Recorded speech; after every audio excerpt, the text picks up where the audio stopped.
Hi குட்டீஸ், வாங்க இன்னைக்கு நம்ம விவசாயியும் கொக்குகளும் அப்படின்ற ஒரு சின்ன கதையை பார்க்கலாம். கதை பிடிச்சிருந்ததுன்னா மறக்காமல் லைக் பண்ணுங்கள். சேனலை புதுசாக பார்க்குறவங்க சப்ஸ்கிரைப் பண்ணிக்கோங்க. முன்னொரு சமயம் ஒரு கிராமத்தில் ஒரு இரக்கமுள்ள விவசாயி ஒருத்தர் வாழ்ந்துக்கிட்டு இருந்தார். அவர் தினமும் விடியற் காலையிலேயே எழுந்து தன்னோட வயலுக்கு போய் அங்கே கடுமையாக உழைக்கிறத தன்னோட வழக்கமாக வச்சுருந்தாரு.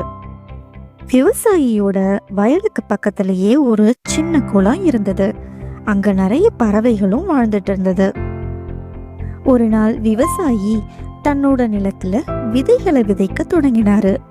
தன்னோட உழைப்புக்கான கனவை நினைச்சுக்கிட்டே வேலையை செய்ய தொடங்கினாரு. குளத்துல இருந்த கொக்குகள் இந்த வயலை பார்த்தது. விதைகள் வளர்றதுக்கு முன்னாடியே அதை சாப்பிடலாம் அப்படின்னு திட்டம் போட்டது. வேலையை முடிச்சிட்டு விவசாயி ஓய்வெடுக்க போனாரு. இந்த சந்தர்ப்பத்தை பயன்படுத்தி கொக்குகள் வந்து விதைகளை சாப்பிட ஆரம்பிச்சது. இலைப்பாரிட்டு கண்முழிச்ச விவசாயி கொக்குகளோட செயலை பார்த்து அதிர்ச்சி அடைஞ்சாரு. தன்னோட உழைப்பு வீணாவதை நினைச்சு வருத்தப்பட்டவரு தன்னோட கவட்டையே எடுத்தாரு. ஆனா இரக்கமுள்ள அந்த விவசாயி கவட்டையில கல் வச்சு எரிஞ்சா கொக்குகளுக்கு காயம் ஏற்படும் அப்படின்னு நினைச்சாரு. அதனால வெறும் கவட்டையால கொக்குகளை விரட்ட நினைச்சாரு. அந்த கவட்டையோட ஒலிக்கு ஒரு சில கொக்குகள் பறந்தன. ஆனா காயம் எதுவும் படாததை தெரிஞ்சுக்கிட்ட கொக்குகள் தொடர்ந்து விதைகளை சாப்பிட்டுக்கிட்டே இருந்தது.